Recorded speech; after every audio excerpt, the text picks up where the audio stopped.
Henry probably didn't have much of a sense of humor. I mean, at 13 you see death and destruction. You get hit in the face with an arrow. Didn't joke a lot. In fact, he almost joked not at all. At one point during the French campaign, however, his men came and said, "Oh, I don't think we want to attack this city because they're gonna throw flaming things down on us," which is par for the course. You know what Henry said? This is as close to a joke as Henry ever made. He said, "Will you get back there to the wall and will you attack the wall and take the city? War without fire is like sausages without mustard." King Henry cracks a joke, right? Henry brings out the old Salic law and says, "I think the French throne belongs to me." Now, Henry was anal. He had ADHD or something like that, probably. He was a stickler for crossing T's and dotting I's. And he had to do three things before he could attack France. First, he got his churchmen and his advisors together, and he said, "Do I have a right to take the French throne?" The church and his advisors said, "Yes." What was the next thing he had to do? He wrote to every king in Europe and the Pope asking permission to take the French throne. And you know what all those letters said? He never got a reply. You know what that means? If you don't answer, go for it. Nobody wrote Henry a letter and said you shouldn't take the French throne. He got a green light. He starts to take towns, French towns. What people don't realize is Henry was a great strategist on the battlefield, but you know what he was even better at? He was a cannoneer. He used cannons more than any other medieval king at that point. And he blew the walls of French cities down. Nobody could resist his siege warfare. This is practice for Constantinople. He is honing his skills as a gunner. He is honing his gunners to ultimately go over there and blow down the walls of Constantinople and make it Christian. And Henry was very much aware, although he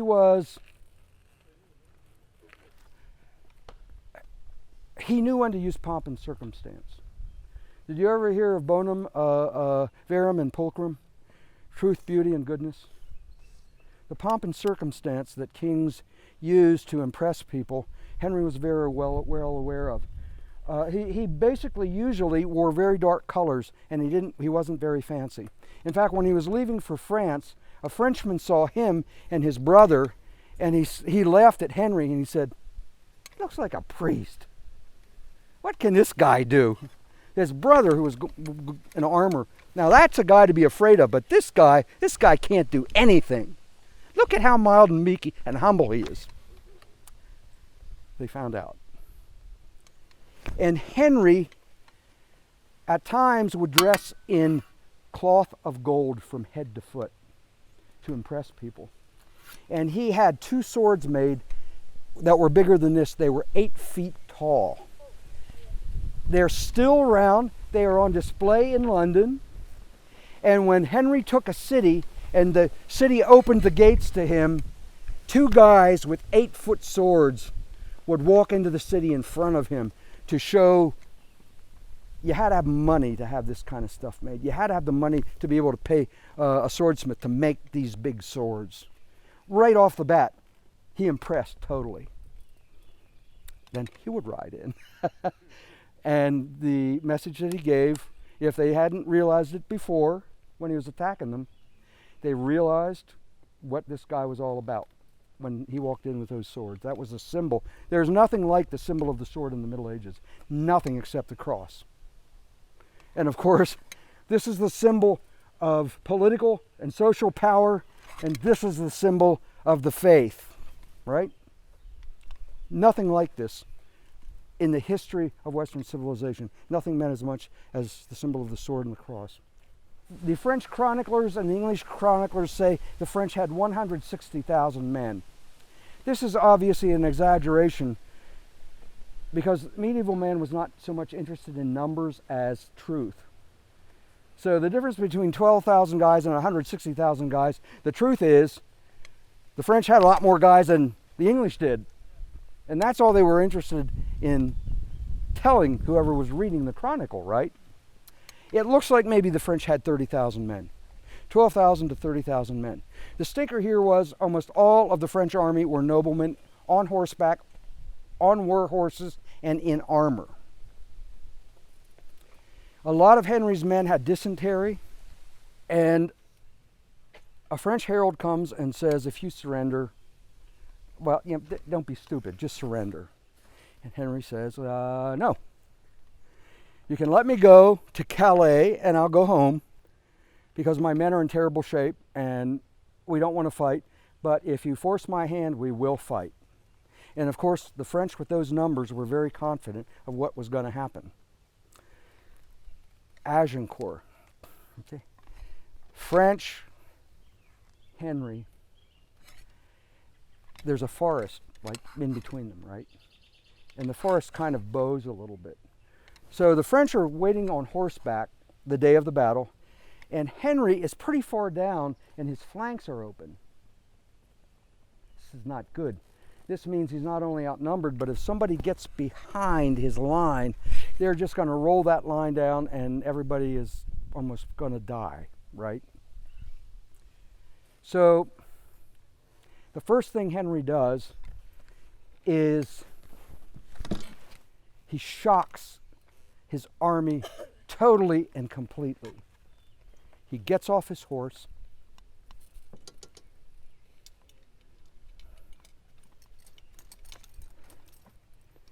And he takes off his golden spurs. And when he does this, that gesture just rolls right down the English line. Because what Henry is saying, contrary to medieval combat, I'm not going anywhere. We're going to win this battle or we're all going to die. I'm not going to run out on you. Masterful. Well, so the English archers are like, "Whew, I guess he's serious." What they also knew was every single one of those 30,000 Frenchmen, they only wanted to do one thing. What did they want to do? They wanted to kill Henry with their own hands. 30,000 guys, and the sole target of the French army was to kill Henry. Everybody in the English army knew how much the French hated him. They knew he would not be held for ransom. They would not capture him and humiliate him. They are just going to kill him. When Henry got off of his war horse and said, "I am here with you," the morale just went right through the ceiling. But Henry has a problem because his flanks are exposed. So, some people say Henry had a battle axe, and this is kind of a battle axe. Knights usually didn't fight with their swords. The sword was a symbol in battle. It was a last resort weapon. Knights usually use some other kind of instrument like this particularly nasty chopper.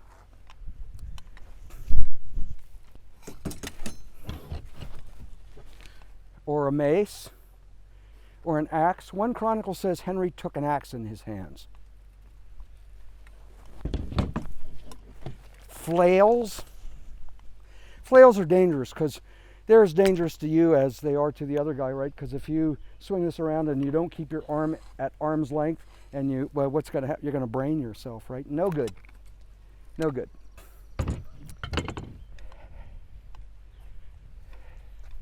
A very popular weapon was the poleaxe. Not P-O-L-E, pole, but Paul, P-O-L-L, head. You use this to hit guys in the head. You know, like a poll tax? Which is basically everybody, all the heads, you count heads and each poll, each head pays a tax, right? So poleaxes were very, very popular for guys that were fighting on foot. And then Henry's men-at-arms follow suit, and they get off their horses too. Now, they're either going to win or they're going to die. That's just as simple as it's going to be.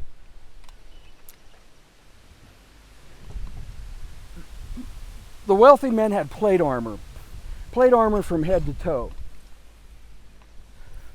Oh, I don't want to lose my feathers.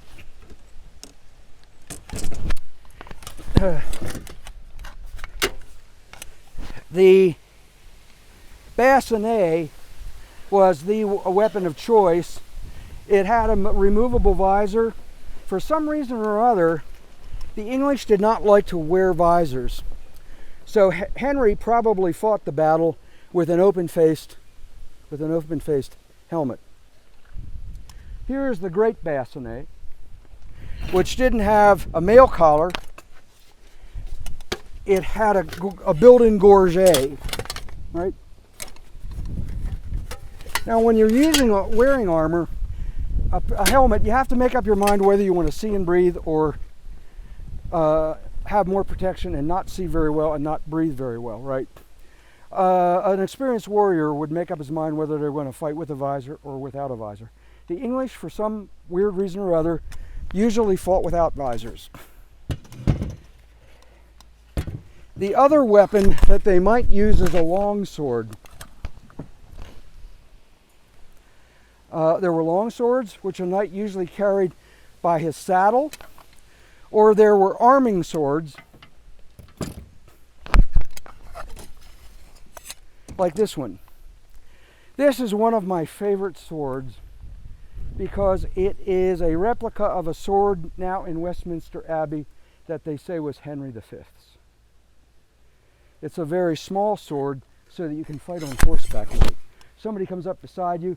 If your blade is too long, you're going to be trying to fit, and you're not going to hurt anybody with the edge.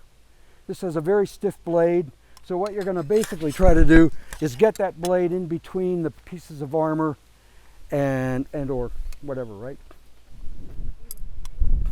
So Henry looks and sees that he is open on both sides. Now, at this point, what the English archers had done was each archer carried a large post with a sharpened end and a large two-handed mallet with a lead head. So what they did when they took up their position, the archers stuck the poles into the ground and used their mells, those great big hammers, to beat them into the ground, and then they took out their knife and they sharpened them again as a chevron de feu, a fence against cavalry. Well, Henry looks around and he doesn't like what he sees. His flanks are totally exposed. So he goes out in front of his men.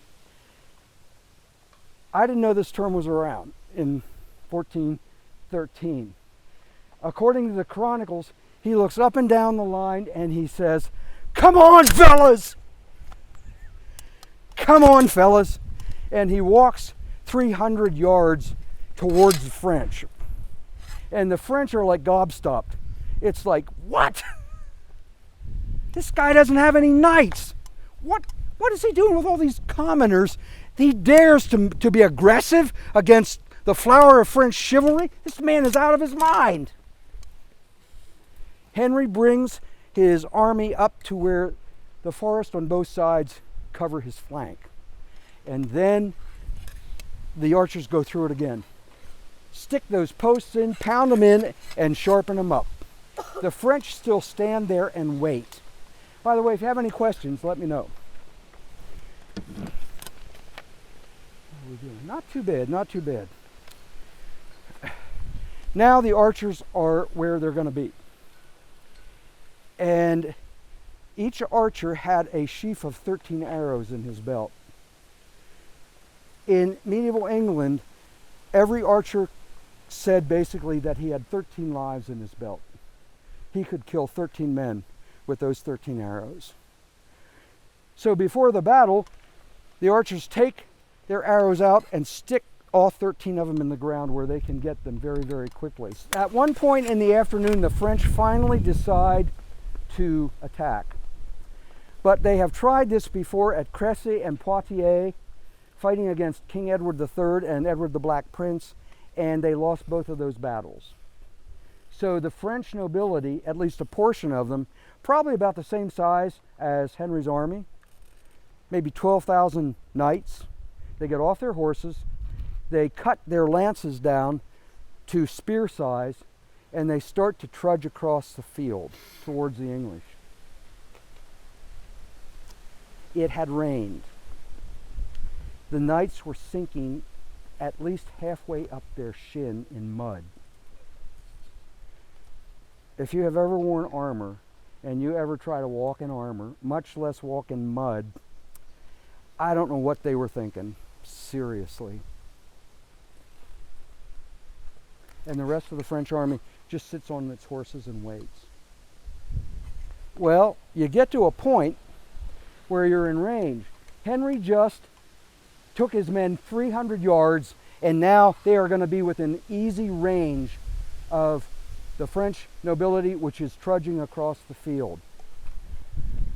Experts on the English longbow say that the English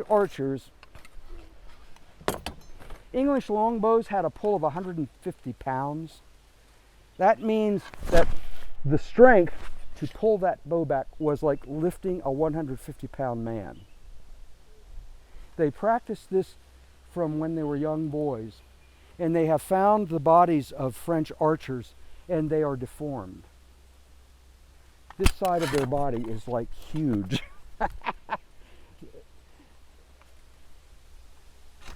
This side is strong enough because it has to hold that bow back, but it actually deformed you.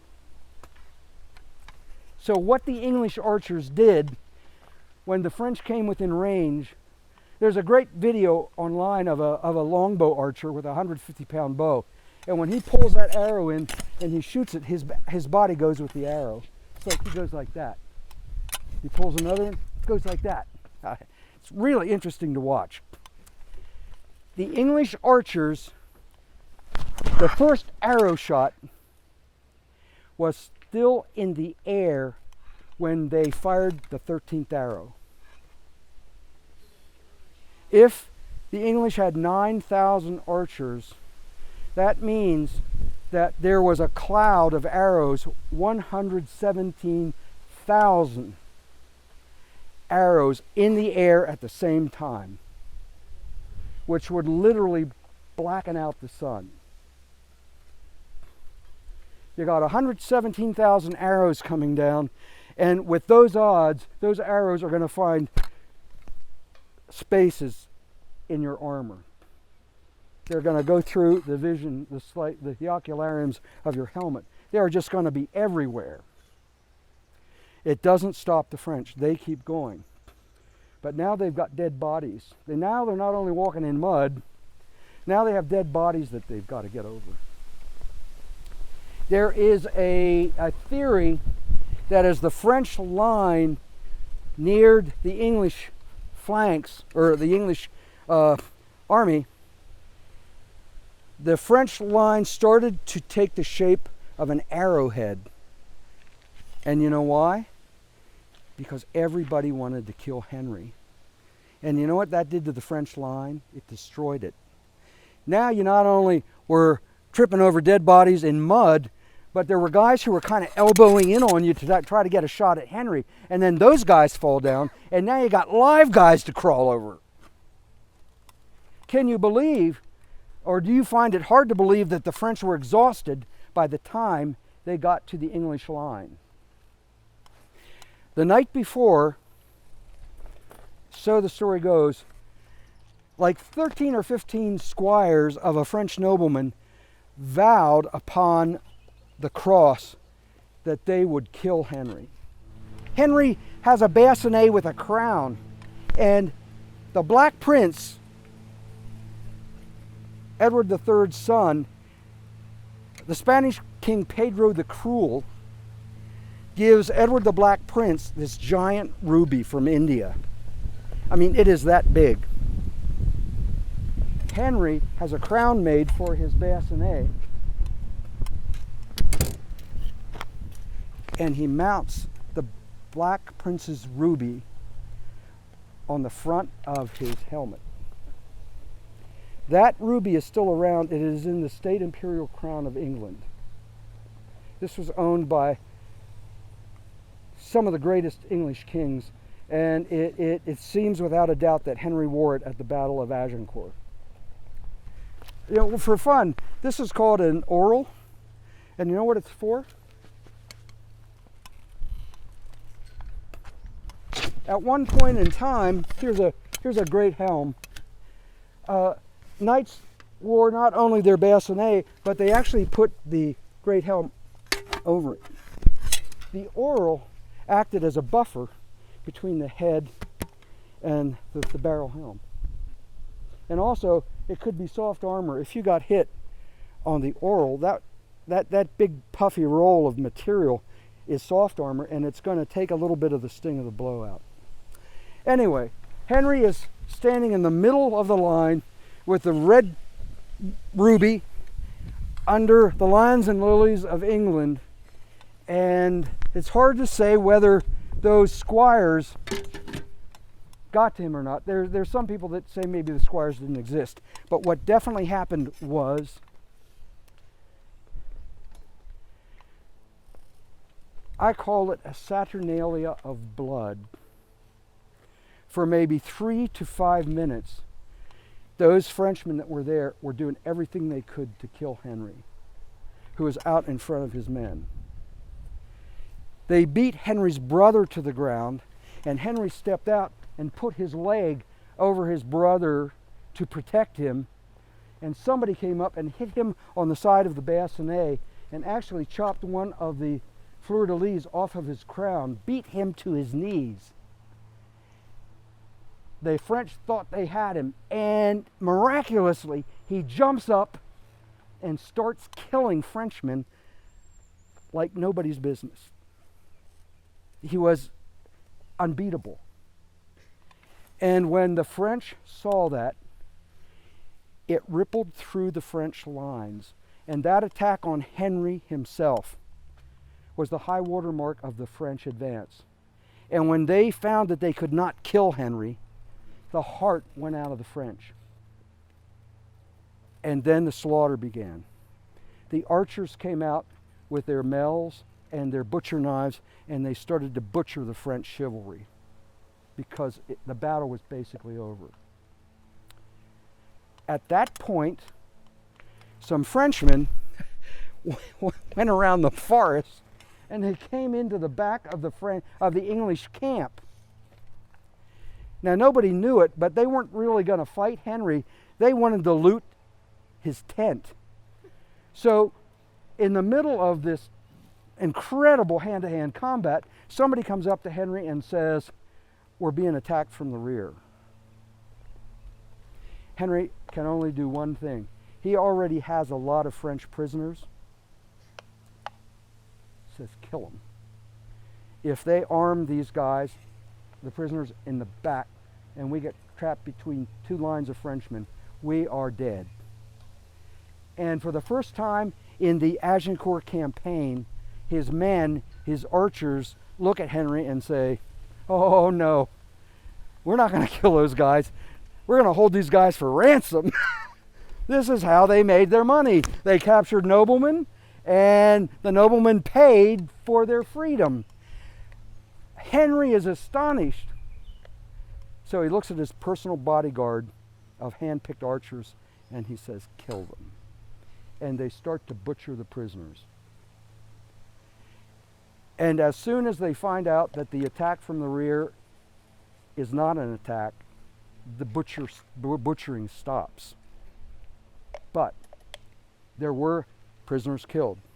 You know who was one of those prisoners? Do you know Prince Bertrand? Have you ever heard of Prince Bertrand of Orléans-Braganza?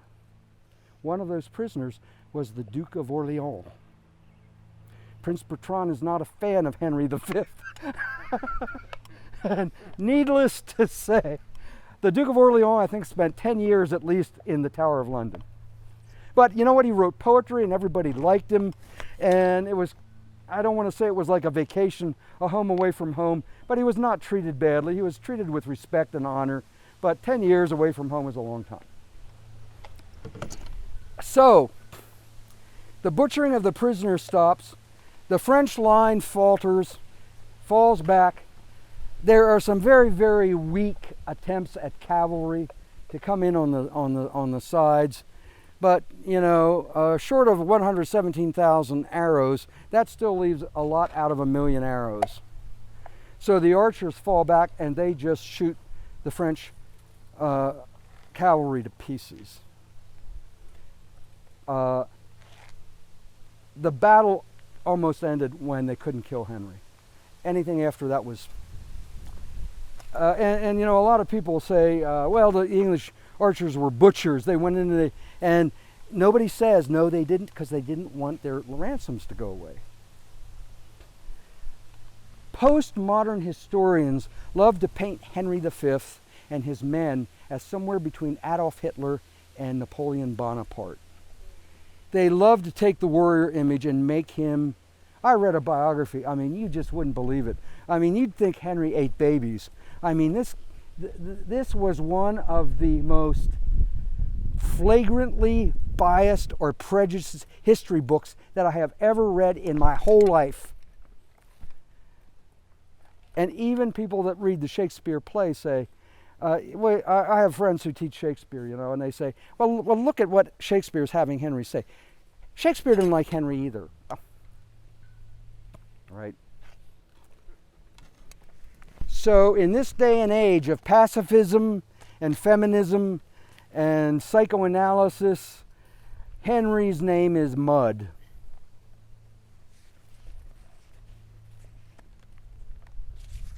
Where are we here? I think we will have time for questions. Let's see what else is here. Oh, good grief. Did you ever hear that story before of Agincourt? Do you know the St. Crispin's Day speech? Well, there's that Shakespeare getting Henry to take heart. Did he ever get to Constantinople? He died of dysentery. Actually, a long story short,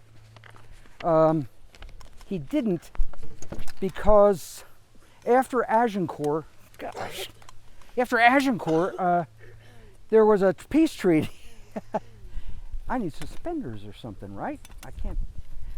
And Henry V married the Princess of France. And the peace treaty said that when the King of France dies, Henry V's son will become King of England and France. Problem. There was a line of insanity in the French line. One of the reasons that Henry was able to do what he could do was the King of France was kind of he had no idea what to do. He let the Dauphin and the Constable do everything. So what Henry never counted on was he had a son, and the son inherited the mental weakness. And Henry VI couldn't even keep the English throne, much less to go over and rule France. The Wars of the Roses started with King Henry VI because they just kicked him off the throne. And then his wife, he married a very strong woman, and his wife would raise an army, and she'd beat the Yorkists and put Henry back on the throne again, and then the French would go, or the Yorkists would go out and raise an army and come back and beat Henry VI and throw him off the throne. This poor guy, I mean, he had no idea what was going on. And eventually he was imprisoned. And you know what is even worse in the medieval period than a king who is your enemy, who is dead? You know what's worse? A living king who is a prisoner that everybody can form plots around. So at one point, Henry VI went into a Yorkist prison, and I don't know, he never came out again. Shakespeare has a in the second part of Henry VI, he has Richard III, who is the humpback, withered arm guy. He has Richard going in and killing Henry VI. We don't know whether that's true or not. But the legacy. Henry was kind of like King Arthur. He made something happen in England that never happened before, and when he died, he took whatever the magic was with him. England was gearing up to have the Wars of the Roses during the reigns of Richard II and Henry IV, Henry's father. Henry took the throne. Everybody loved him. The Parliament, the Church, the nobility, the commons, they all got behind him on the wars in France. And they gave him the money that he needed to wage those wars. And he died, and everything went away. His legacy, which is pretty besmirched now because everybody thinks he was a fascist. If Henry had lived to keep pushing the war in France, because even though he had the agreement, they weren't giving up the throne. So after Agincourt, and he had married the queen of this princess of France, Henry was still fighting in France to get the territory, and he died of dysentery. And he died at the right time, because finally, after 20 years or so of war, the English people were starting to get a little tired of those taxes. And when he died in France, and they brought his body back, the streets and the roads from his death place to London, this is in France, were lined with people watching him go by. Even the French loved him. They didn't like him, but they sure respected him. And his funeral was probably just amazing.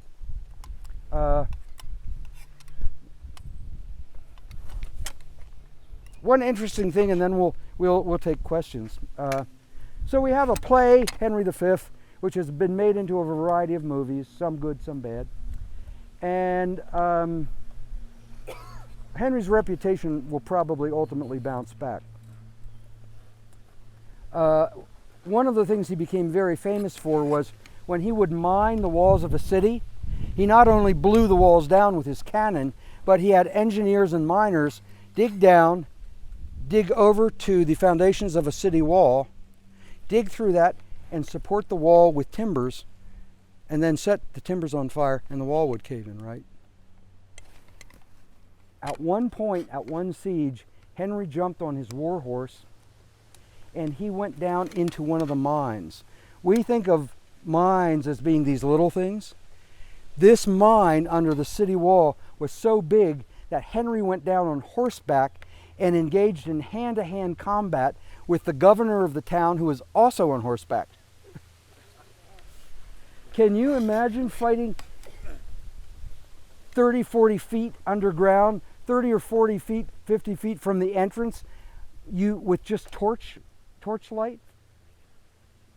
Henry took the town, and he was getting ready to hang the governor. And the governor said, "You can't do that. We're brothers. We fought in the mines together." And Henry said, "Oh, yeah, that's right. Okay, yeah, I can't hang you."